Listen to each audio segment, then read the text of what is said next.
چاہے زمزم کو کھودتے وقت عبد المطلب کا سوائے اکلوتے بیٹے حارث کے کوئی یار و مددگار نہ تھا، اس لیے منت مانی کہ اگر اللہ رب العزت مجھ کو 10 بیٹے عطا فرما دیں جو جوان ہو کر میرے دست و بازو بنے تو ایک فرزند کو اللہ رب العزت کے نام پر ذبح کروں گا۔ جب اللہ رب العزت نے ان کی یہ تمنا اور آرزو پوری کی اور 10 بیٹے پورے ہو گئے تو ایک رات خانہ کعبہ کے سامنے سو رہے تھے تو خواب میں یہ دیکھا کہ ایک شخص یہ کہہ رہا ہے، اے عبد المطلب اس نظر کو پورا کیجئے جو آپ نے اس گھر کے مالک کے لیے مانی تھی۔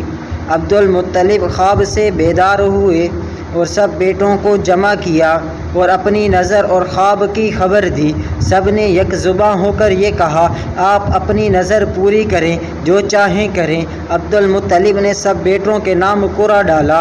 حسن اتفاق سے قرہ حضرت عبداللہ کے نام پر نکلا جن کو عبد المطلب سب سے زیادہ محبوب رکھتے تھے۔ عبداللہ کا ہاتھ پکڑ کر قربان گاہ کی طرف چلے، چھری ساتھ تھی۔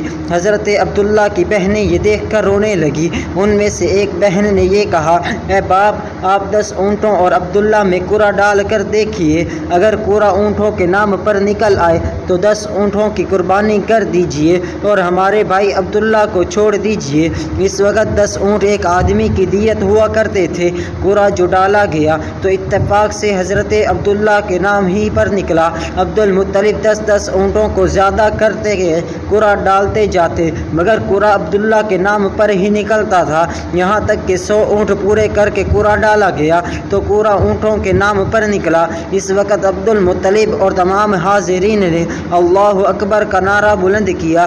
بہنیں اپنے بھائی کو اٹھا لائیں اور عبد المطلب نے وہ 100 اونٹ صفا اور مروہ کے درمیان قربان کر دیے۔ حضرت ابن عباس رضی اللہ تعالی عنہ فرماتے ہیں کہ اول دیت کی مقدار 10 اونٹ ہوا کرتی تھی۔ سب سے پہلے عبد المطلب نے قریش اور تمام عرب میں یہ سنت جاری کی کہ ایک آدمی کی دیت 100 اونٹ ہے۔